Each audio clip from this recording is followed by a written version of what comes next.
Hello everyone. I hope you are all safe and well, and I'm sure that if you are listening to this, you are all as excited as I am about the fact that we finally allowed out, especially to walk our dogs and also obviously to get in a bit of exercise. Well, this is really super cool. We do need to keep a couple of things in mind so that our dogs, ourselves, as well as our community can continue to experience this little bit of freedom and move down to level 3. I know it is not always easy to follow the rules, but we all need to do our part in keeping what we have. So please stick to the regulations of 6 a.m. to 9 a.m. and stay within your immediate neighborhood. And if you are outside your private property, always ensure you are wearing a mask. Whether you are using a collar or harness to walk your dog, please ensure that he or she cannot escape from your restraint, and make sure that it still fits properly and it's not rubbing uncomfortably anywhere. Some of the usual points for rubbing are under the front arms. The first few walks are going to be exceptionally exciting and stimulating for your dog, so make sure you have control over him or her. There are plenty of safe, comfortable options available. Always pay attention to the signs where you are walking your dogs. Make sure first off that dogs are allowed. Certain parks are off-lead parks where you can let your dogs run around, but most parks are on-lead parks, meaning you cannot take them off their leads. At this point in lockdown, please keep your dogs on their leads, as this ensures social distancing of both humans and dogs. I know it is tough, but do not allow your dogs to be petted by others and do not pet other people's dogs. Another important thing to remember is to take a bag with you, so that if your dog needs to go to the toilet, you are able to pick up after him. This is critical to ensure courtesy, as well as parks and public areas remain open to dogs.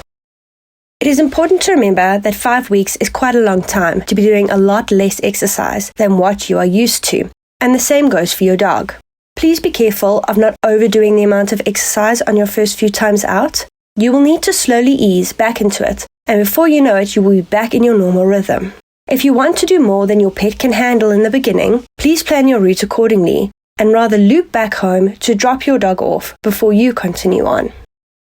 Luckily, we are moving into a cooler part of the year, but if you do have a brachycephalic breed of dog, that is a dog with a short, flat face, please remember that they struggle more in the heat, so it is important to take them at the coolest part of the day and always be aware of how they are breathing and when they have had enough.